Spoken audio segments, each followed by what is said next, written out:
Airabati Hotel မှာကျမဒီနေ့တီးဆက်လေးသွားဆိုင်ခဲ့ရပေါ့နော်ကျမရဲ့ကျမညီမလေးရဲ့နှစ်ယောက်ပါရှင်ကျမညီမလေးကလည်းကျမကတ်စီရပါနော်ကျမညီမလေးကကျမကိုစိတ်ရှိရှိနဲ့ဓာတ်ပုံလိုက်ပြီးရိုက်ပြီးတယ်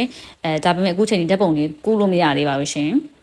ဟိုက်တီဆက်လေးကလေဈေးလေးတက်တာရယ်နော်3,100,000နဲ့8,000ဆို3,200,000ပေါ့နော်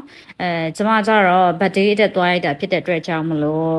3,000ခွဲထပ်ပေးရတယ်ပေါ့နော်3,000ခွဲထပ်ပေးရတယ်ဆိုတော့အားလုံးပေါင်းကျမကပတ်စံကိုအတိတူပေးလိုက်တာဆိုတော့3,600,000နဲ့3,900,000လောက်မျိုးကျမမှုတ်ဖိုးပေးလိုက်တာနဲ့ဆိုရင်အကုန်လုံးအတိပေးလိုက်တယ်ပေါ့နော်ဒါကျမတို့ဒီနေ့ high set သွားစားတာ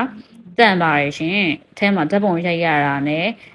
ပြီးတော့နေရာထိုင်ခင်းလေးနဲ့စားတော့ရတယ်လေအများကြီးပေါ့နော်2ယောက်ထက်တောင်စားလို့မကုန်ပါဘူးရှင်3ယောက်ကိုမနေစားရတယ်ပေါ့နော်ကျမကတော့ဒီမှာမစားနိုင်ဘူးချို့ဟာရယ်ဆိုရင် take away တောင်ပြန်ပြီးယူလာခဲ့ရတယ်အကုန်လုံးအိမ်မှာလည်းအများကြီးပဲပုံပွားနေတာ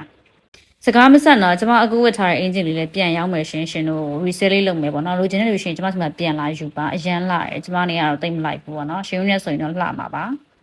ကျမရဲ့ happy birthday လေးကိုပြတ်သွားတယ်ရှင်ကျမမွေးနေ့ကမရောက်သေးဘူးနော်ဒါကြိုရိုက်ထားတာဒါပဲ